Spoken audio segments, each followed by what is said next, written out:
История трансатлантического пассажирского лайнера «Британик».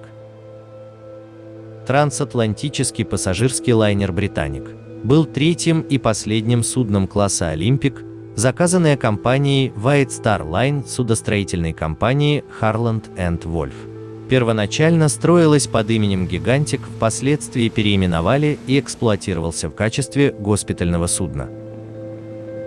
До гибели Андреа Дорио в 1956 году спасательная операция на «Британике» считалась одной из самых успешных. С введением в эксплуатацию лайнеров «Олимпик» и «Титаник» White Star Line стала обладать самыми большими лайнерами в мире. 20 октября 1910 года «Олимпик» был спущен на воду водоизмещения 45 324 тонн.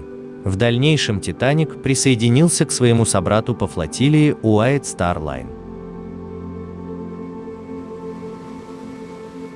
Вскоре после введения «Олимпика» в эксплуатацию выявились некоторые недочеты в его конструкции, которые и были устранены на «Титанике». Это сделало «Титаник» немного больше и роскошнее, чем «Олимпик».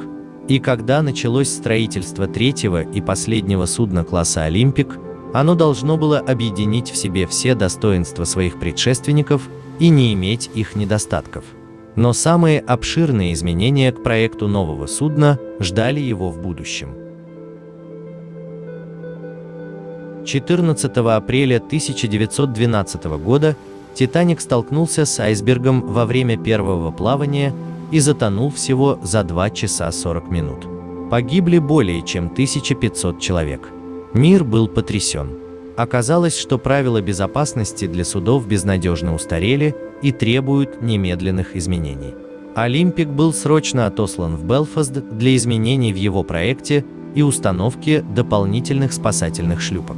2 апреля 1913 года, после 5 месяцев работ, «Олимпик» вернулся к службе на Северной Атлантике. Строительство же третьего судна было решено приостановить. Инженеры начали делать изменения в проекте. Поскольку строительство было все еще в ранней стадии, новые требования безопасности были воплощены достаточно легко. В конечном итоге «Британик» стал весьма отличаться от двух его братьев. Переборки проходили и через пассажирские помещения. Была добавлена дополнительная переборка в электрическом машинном отделении. Таким образом, судно делилось на 17 водонепроницаемых отсеков, а не 16. Это в теории делало его самым непотопляемым судном, способным выжить с 6 затопленными передними отсеками. Были сконструированы двойные борта в местах, где были котельные. На корме строящегося судна перекрыли колодец между надстройкой и ютом. Таким образом, палуба «Британика» теперь была целой и прерывалась только на носу. Визуально самой поразительной новой особенностью были спасательные шлюпки. Вместо того, чтобы добавить лодки по длине шлюпочной палубы, по 2 на 1 пару шлюпбалок, Harland & Wolff решили установить 8 пар шлюпбалок-кранов, намного больших, чем шлюпбалки на «Титанике» и «Олимпике».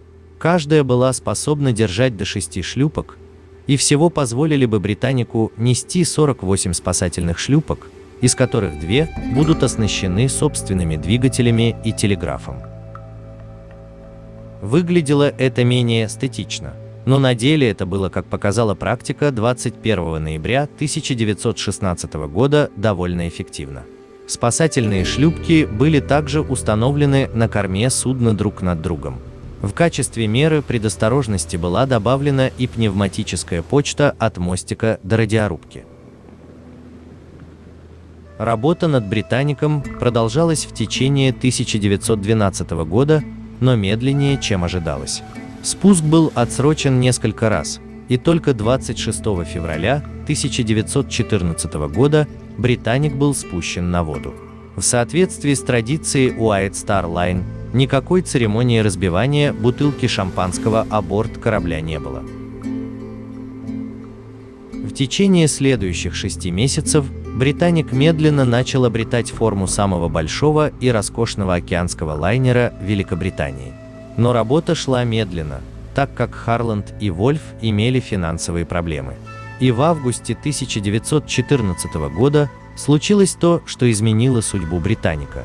Началась Первая мировая война. 13 ноября 1915 года «Британик» был реквизирован Адмиралтейством как госпитальное судно. Работы по преобразованию незаконченного лайнера шли полным ходом. Каюты на верхних палубах были превращены в палаты, поскольку пациенты должны были быть как можно ближе к шлюпочной палубе.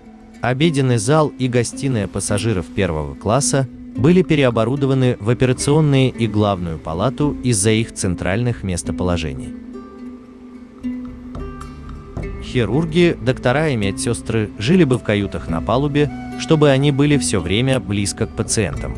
Когда закончилось преобразование в госпитальное судно, на «Британике» могли поместиться 3309 пациентов. Только «Аквитания» могла вместить больше – 4182 человека. Внешне не все пошло, как было запланировано. Не было времени, чтобы оснастить корабль шлюпбалками-кранами. Поэтому было установлено 5 пар шлюпбалок-кранов и 6 стандартных пар, которые не могли держать больше 2 шлюпок, так что было установлено меньшее количество шлюпок. Судно было окрашено в международные цвета госпитального судна: белый борт, зеленая полоса вдоль корпуса, прерываемая в 3 местах на каждом борту красными крестами. Трубы были окрашены в горчичный цвет, похожие трубы были у White Star Line, но без черной верхушки. 23 декабря «Британик» отправился в первое плавание, направляясь в порт Мудрос на греческом острове Лемнос. 5 дней спустя он достиг Неаполя, единственного порта для взятия угля и воды перед Мудросом. Достигнув Мудрос в канун Нового года, он начал прием раненых на борт, что заняло 4 дня. 9 января «Британик» прибыл в Саутгемптон и начал высаживать пациентов. Было сделано еще 2 рейса, но к весне 1916 года ситуация в Средиземноморье успокоилась, и суперлайнеры более пока не требовались. «Британик» был поставлен на прикол в Саутгемптоне 12 апреля 1916 года и стоял без дела в течение следующих 5 недель. Тогда из-за финансовых проблем, испытанных военными, было решено, что «Британик» будет возвращен к коммерческому обслуживанию White Star Line. 18 мая он прибыл в Белфаст и 6 июня был освобожден от правительственного обслуживания. Но к сентябрю 1916 года еще раз усилилось наступление в Средиземноморье, и было очевидно, что большие плавучие госпитали опять будут востребованы. 4 сентября 1916 года капитану Бартлетту вновь дали под командование «Британик», и 24 сентября он был на пути в Средиземное море в 4-й раз. Еще один рейс был совершен между 20 октября и 6 ноября, но ситуация в Средиземноморье требовала, чтобы он вернулся туда практически незамедлительно. В воскресенье 12 ноября 1916 года в 14 часов 23 минуты он отправился в 6-й и последний раз в Мудрос. 28 октября немецкая подлодка Ю-33 под командой Густава Зиса поставила мины в проливе Кея, между островами Кея и Макронисос. Утром во вторник 21 ноября «Британик» приближался к этим водам на скорости в 20 узлов. В 8 часов 12 минут утра судно внезапно сотряслось от взрыва в носу с правого борта. Майор Гарольд Пристлай немедленно принял командование и приказал медсестрам продолжать завтрак, так как капитан не давал приказа покинуть судно. Немногие думали, что ситуация была очень серьезна, и некоторые шутили, что протаранили подлодку. Тем временем капитан Бартлетт думал, как спасти судно, ведь оно уже кренилось на правый борт и погружалось носом в воду. Он приказал задраить переборки и начать рассылать сигналы СОС. Взрыв разрушил переборку у форпика, и, кроме того, пожарный ход был поврежден. Таким образом, вода могла проникнуть в котельные. С затопленными 4 передними отсеками «Британик» все еще мог оставаться на плаву. Но ситуацию ухудшило то обстоятельство, что дверь в переборке между котельными номер 5 и номер 6 не смогла закрыться, позволяя воде проходить дальше. Также тем утром по правому борту были открыты иллюминаторы для проветривания кают. Теперь через них поступала вода. Зная это, капитан Бартлетт принял решение попробовать выбросить судно на мель у близлежащего острова Кея. Он быстро отказался от этой идеи, так как в движущееся судно вода попадала быстрее. Первостепенным вопросом была эвакуация. Помощь была в пути. Сигналы бедствия были приняты несколькими судами. Британский корабль «Скиордж», вспомогательный крейсер «Heroic» и британский корабль «Foxhound» были одними из кораблей, принявших сигнал бедствия. На борту «Британик» находились 1065 человек, проходила эвакуация людей. Было несколько случаев паники. Один из них, когда группа пожарных взяла шлюпку без разрешения. Немногие шлюпки были спущены, но так как судно все еще двигалось, команда отказалась спустить лодки, пока судно не остановится. Несмотря на эту предосторожность, произошел несчастный случай. 2 лодки были спущены на воду и затянуты все еще вращающимся гребным винтом. Под винтом погибло 21 человек, и 9 человек погибли на судне. В 9 часов 07 минут утра судно легло на правый борт и затонуло. Всего после взрыва прошло 55 минут. Капитан Бартлетт, который оказался в воде, подплыл к шлюпке, и его вытащили. К 10 часам ровно «Скиордж» достиг места гибели и начал подбирать оставшихся в живых. Всего спаслись 1035 человек. В их числе были медсестра Вайолет Джессоп и кочегар Артур Джон Прист, пережившие до этого крушение лайнера того же класса – «Титаника». 30 человек погибли в результате стихийного бедствия, но только 5 были похоронены. Другие не были восстановлены и почитаются на мемориалах в Салониках в Лондоне. Еще 38 человек получили травмы. Выжившие были размещены на военных кораблях, которые стояли на якоре в порту Пирей, а медсестры и офицеры были размещены в отдельных отелях в Фалероне.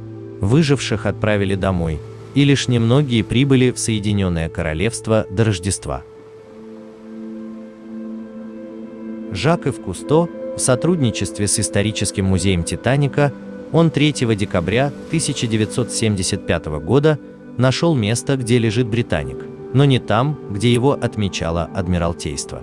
В следующем году Кусто вернулся к участку для более близкого рассмотрения места гибели.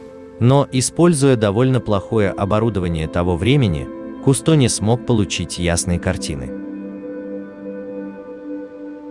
В сентябре 2003 года была организована подводная экспедиция. Ее особенностью было то, что все водолазы были оснащены ребризерами. Это позволило проникнуть вглубь интерьеров судна. Так один из дайверов, Ривер Стивенсон, обнаружил, что открыты несколько водонепроницаемых дверей. Также сонаром были прощупаны окружающее дно и носовые трюмы. Это позволило обнаружить засыпанные песком и ржавчиной остатки минного якоря и его цепи.